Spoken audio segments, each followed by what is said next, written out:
What up, YouTube? Got the Kaiju here, RedCat Kaiju, great RC. Um, Standing backflips on demand. Fun RC to have, fun RC to drive. Well, if you do all them standing backflips as it will do, you're gonna wind up like me, stripped out the teeth on the center diff because it's plastic. So, got this part, the RedCat steel spur gear, and that part number, as you can see, is RER 13329. I'll put a link in the description for you, and we're gonna put this together, take it apart and put it together. I'm gonna cut it up in pieces though. I'm not gonna do a whole video. I'm just gonna, point out some parts and pieces and put it together, and I hope you all enjoy the video, what I come out with. All right. Okay, so the first thing you're gonna wanna do is remove your 2.5mm hex, and then your 2mm hex, the 4 there and the 2 there, removing this piece, which is just a guard, and it helps hold everything together. And then this piece, if you lift up on this end and pull back, there's a little tongue right there. And as you see, I just opened up the rear diff right there and the center rear diff right here, which is just the center diff, but this one's back to the rear. So next step I'll be doing is I'll be removing 1, 2, 3, 4 to get those covers off, and then I should be able to shimmy this off. If not, I might have to remove this, but I'll let you know when I get to it. So after removing 1, 2, and the brace that goes across this bearing, I removed these 2 back here. All 4 of them are 2mm. I then took out these 2, which this goes right here back over the pins. When you remove this, be careful because there are 2 shims that go there, 1 on each side, and they're just little metal shims, and they're important. They go on right up against the metal, but before the plastic. Actually, metal to metal. Metal to the back there. And then the metal spacer, and then the plastic, and then it's got 2 screws that go through it.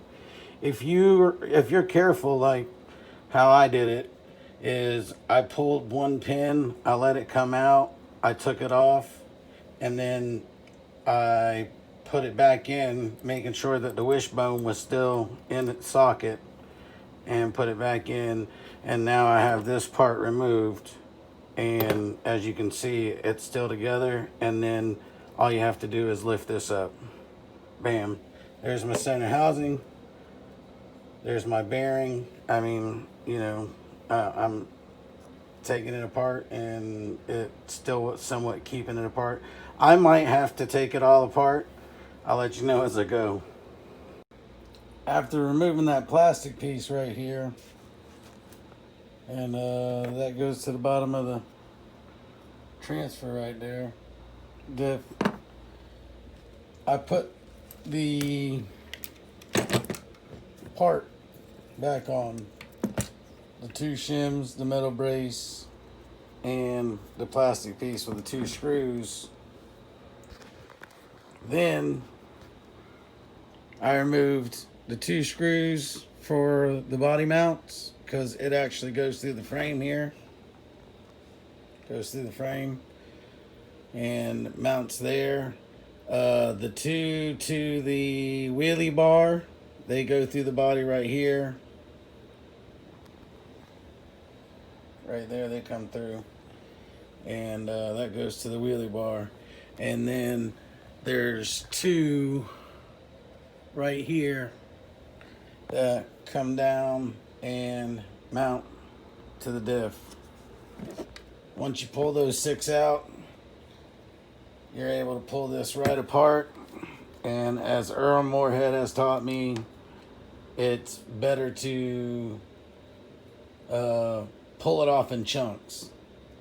A lot less mess, quicker, easier. Oh, one other thing I had to do was, if you follow your brake wire, rather than pulling the 2 screws, if you just follow this around, it comes right around, and the plug is external of the box. So you don't even have to go in the box to unplug it. You unplug it. Mine had a little zip tie right here. I'll put back on, and it just traces right around. Now you got big chunk. Bam. Oh, and by the way, for everybody that's new to working on your stuff, I'd like to show you how I go about it. As I pull the parts off, I put them in row, because when I get done working on my RC, I'm going to go in reverse order, putting everything back. And I always put my bolts back to where they belong in my parts. That way, I know what bolt goes where. There's no mixing up a short with a long, or a 2mm with a 1.5 or 1.5, vice versa. You get what I'm saying. And the key thing is just keeping it in order. That way, it's easiest to go back together for you.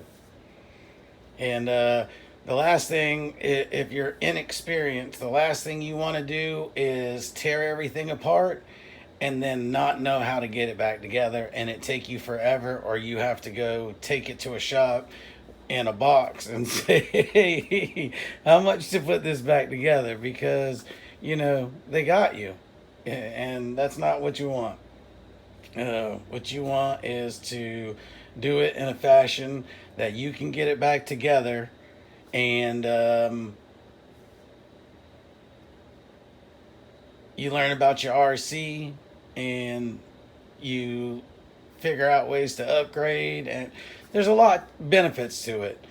I mean, you can be one of these guys and pay everybody to do everything, but you better have either a great job or a fat pocketbook, one of the two. And you know, I'll cut in another clip here shortly and show you my next steps. Alright, the next step was pretty easy. As you seen, it was in there with 2 bearings that they set in the casings, and it was in the dog bone. I slightly just pulled it up and out at the same time, and it came right out. I cleaned up the first bearing, and it's you can sit there and hold it in your hand and spin it, and you don't feel any grime, you don't hear any grime. I'm not even going to go any further than just cleaning it off, and I'll be reinstalling it as it is. Next, I'm going to take out these screws and separate the center diff, and get the cup off. And as you can see the teeth on it. Let me see if I can get an angle here. Oh yeah, there you go.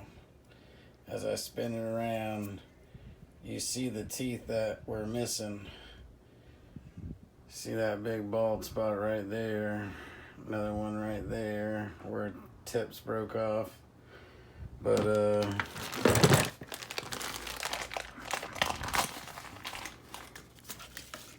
going with this bad boy, and it's steel, so we're gonna see. And I got a feeling I'm gonna get a real good sound out of it too. I'm looking forward to it. Okay, so anyhow, I got it apart, and I took the 4 screws out there, And I don't really want to show you yet, but oh my God. It is, I can't believe I let it get this bad. And I honestly didn't run this RC that much. I've only ran it, I don't know, a dozen times. And maybe a little bit, doubt it more, but I'll say a dozen solid. And the other thing I want to tell you is there's a little screw in the bottom, and I just put the wrench across there. I put a wrench in between the slot for the dog bone, and I took my, I think that's a 1.5 millimeter hex head in the end of this right here, and I just gave it a twist and it come right apart. It's no problem. But oh my God, guys, I cannot believe that in just 12 runnings it looked that bad. No, I didn't pull it apart as soon as I got it, and maybe I should have, but this is a lesson learned. I mean, you see how empty it is, and it's black. It's just gunk. It's garbage. It can't be protecting anything. I might as well just have WD-40 in there. But we'll get it right. All right, as you see, I got everything cleaned. I got it, trying to get it in focus here. Got it capped off, let it sit. I think it's sitting pretty good. Might not be full, but it's really close. Okay, well, I got it back together.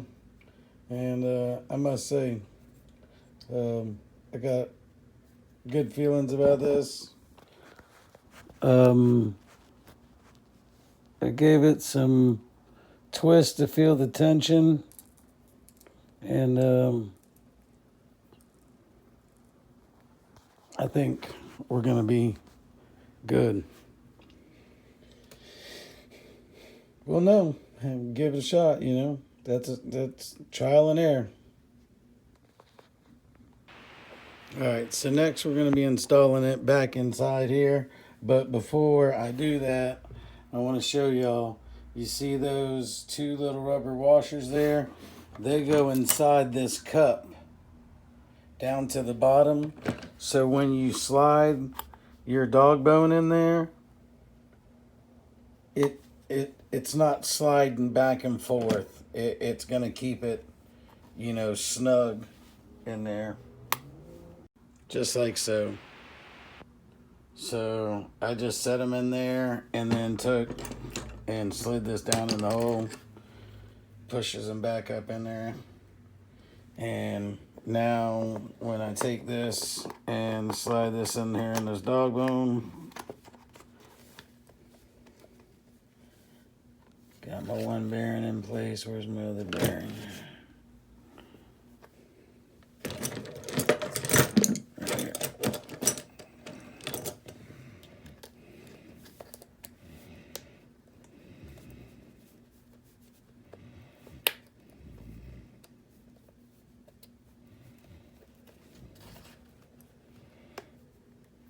Bam. And take the clip, put it right over it.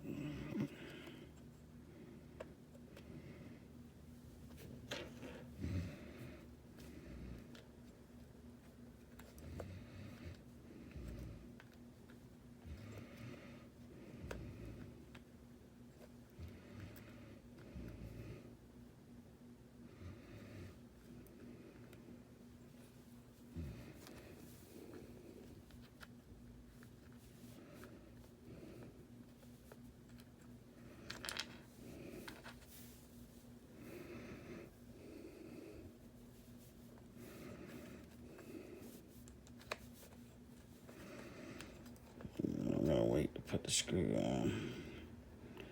Might have pushed the screw down too far into there, so it's not sitting on the holes just right, because that thing actually cups the bearing.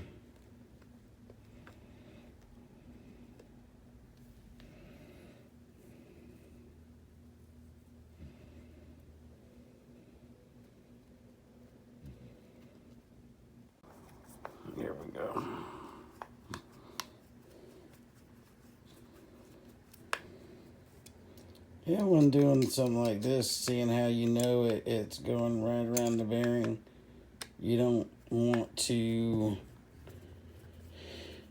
go full tight on one side and then, try to bring down the other side. You want to try to bring them down. They don't have to be so evenly, but I do a snug or a loose, and then I snug up both sides, and then I hit a final.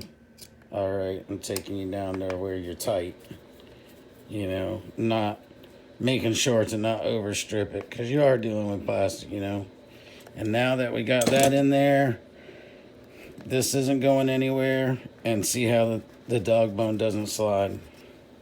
So that's the importance of those two rubber washers.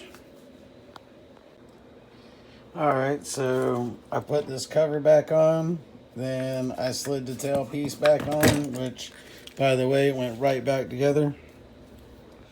Put those 6 bolts in right there at the back, two to the rear diff, 2 to the wheelie bar, and put the body mounts back on, and bam, it's pretty much back together. I still have to put the motor in it, and I'm either gonna pull the servo out of the outcast just so I can test run this tomorrow, or I need to go get a servo, but one or the other. Either way, get it put back together and run it, because it's been a minute since I ran the Kaiju. So, and now I've been missing it. Missing the standing back flips and it ripping across the yard.